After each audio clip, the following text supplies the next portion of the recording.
السلام عليكم markasta oo dhamaanaya sanadka miilaadigu waxa ay ku dadaalaan shirkadaha ganacsigu in ay jabiyaan ama ay hoos u dhigaan qiimaha ay alaabta ku iibinayaan sida awgeed waxa ay sameeyeen maalimo kala duwan oo ay dadku kaga faa'iideystaan qiimaha jaban ee alaabtooda waxa kamid ah maalinka caanka ee loo yaqaano the Black Friday ama af Carabigana la yiraahdo al-Jum'atu Sawda wadamada Carabtana waxa maalinkaasi looga yaqaanaa al-Jum'atu al-Bayda ama jimcaha cad ay iyaguna u bixiyeen waxa kale kamid ah maalimaha laga faa'iideysta sanadka miilaadiga maalimaha ay gaaladu leeyihiin ciidaha sidaas la mid ah institutionada waxbarashada ee dunida ku yaala iyo jaamacadaha kala duwan waxa ay ku dadaalaan markasta oo sanadku sii dhamaanayo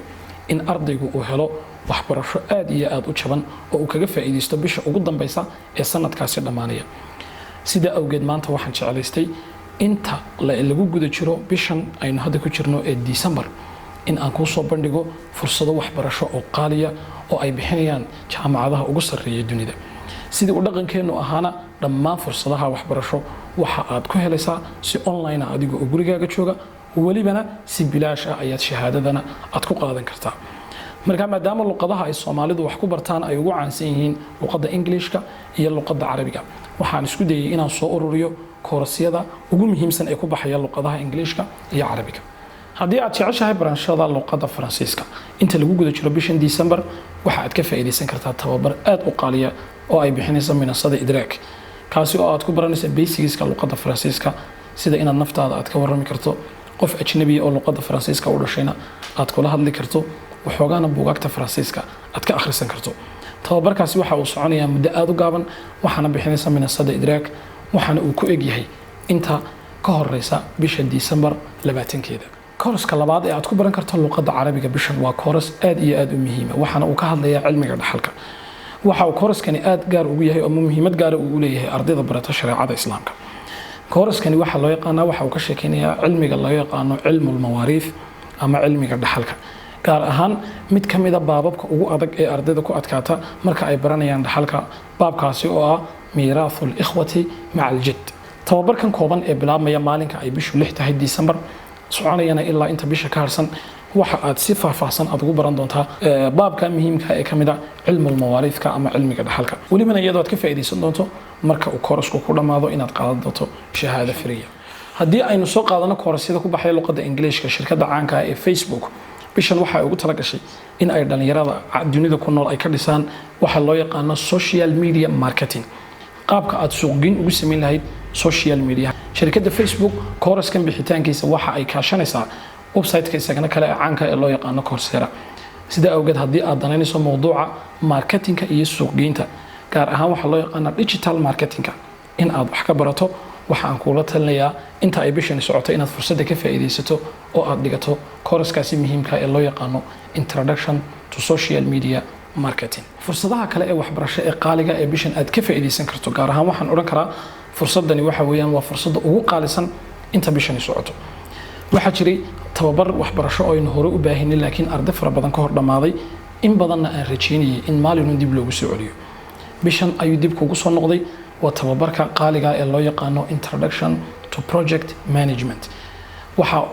introduction ama hordhac laga siinayaa maamulka mashaariicda arday fara badan oo waxa jirta barata kulliyadda maamulka mashaariicda iyo arday fara badan oo kale oo jecel in ay kulliyadda soo gasho waxa kale oo jirta arday badan oo jaamacadda ka baxday oo jeclaan lahayd in ay baran lahayd maamulka mashaariicda maanta inta kooraskan socdo gaar ahaan bisha 12aad inta aanu sanad ku dhamaanin waxa aad qaadan doontaa kooraska muhiimka ee loo yaqaano Introduction to Project Management marka waxaan kula talinayaa dhammaan ardayda danaynaysa fiilkaasi inay waxun ku ogaato kuwa dhigta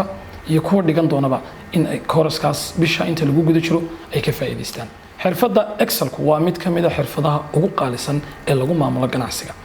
sida awgeed waxa bishan inoo bixi doona kooras muhiim ah oo loo yaqaano Excel Skills for Business walibana waa essentials waa waxa weeyaan introduction waa qayb hordhaca waa basicskii iyo asaasiyaadkii weyn barnaamijka Excelku arday fara badan ku adag arday fara badanna ay ka sheegtaan inay dhibaato kula kulmaan waxa aad bishan oo kaliya intaanu sanad ku dhamaanin aad ku noqon kartaa qof professional haddii aad ka faa'iideysato kooraskaas loogu tala galay Excelka haddii aad jeceshahay in aad diyaariso imtixaanka caanka ee loo yaqaano TOEFL oo ah imtixaanka loogu kalsoonida badan yahay marka la qiyaasayo mustawaha ama heerka uu qofku ka taagan yahay luqadda Englishka waxaa lagama maarmaana in aad qaadato kooraska bishan baxaya ee loo yaqaano TOEFL test preparation, kaasi oo inta bishan ay socoto lagu bari doono qaabka loo diyaariyo imtixaanka TOEFL-ka adiga oo isku kalsoona imtixaankaas aad kaga bixi karto.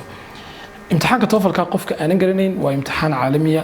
oo qofka lagu qiyaaso mustawaha uu ka taagan yahay luqadda Englishka. jaamacado fara badan qofku marka uu master degree baxayo ama marka uu PhD diyaarinayna waa imtixaanka koobaad ama waa shardiga koobaad ee ay jaamacaddu ku xidho ardayga inuu haysto imtixaankaasi oo uu soo baasay. sidaa awgeed imtixaanka macluumaad ku saabsan iyo qaabka loo diyaariyo bishan December inta ay socoto ayaad si free uga faa'iideysan kartaa adiga oo galaya kooraskaas loo yaqaano TOEFL test preparation. dhammaan koorasyada aan soo sheegay oo dhan waxa aan linkiyadooda idiin soo dhigayaa YouTube-ka qaybta loo yaqaano description-ka. waxaana jirta su'aal inta badan igu soo laalaabata oo ay ardaydu i weydiiyaan marka aynu koorasyada noocan oo kala soo dhigno. su-aashaasina waxa weeyaan sideen isku diiwaangeliyaa. su-aashaas sideen isku diiwaangeliyaa horeynu uga hadalay, muuqaalna waan ka diyaariyey anigoo isdiiwaangelinaya kooras ka mid ah koorasyada isagoo carabiya iyo ka Englishkaaba anigoo isdiiwaangelinaya. YouTube channelka ayaad ka helaysaan, description-kana isaga laftiisa linkiga waan idiin soo dhigi doonaa. waxaan idiin rajaynayaa xirfadaha aynu soo sheegnay inta aanu sanadku dhammaan ka hor ugu yaraan hal xirfad uun qofkii dadaalkiisu u gaaban yahay inuu ka faa'iideyn doono si ugu yaraan sanadkii uu inoo dhammaado inagoo oo wax ka faa'iideysanay, nafteennina wax gashanay, page cusubna uu u bilaabmo oo sanad cusub aad u bilowdo. aad iyo aadna aad ugu mahadsantihiin daawashadiina. waxaan idinkaga tegayaa inta aynu mar kale kulmi doono. asalaamu calaykum waraxmatullaahi wabarakaatu.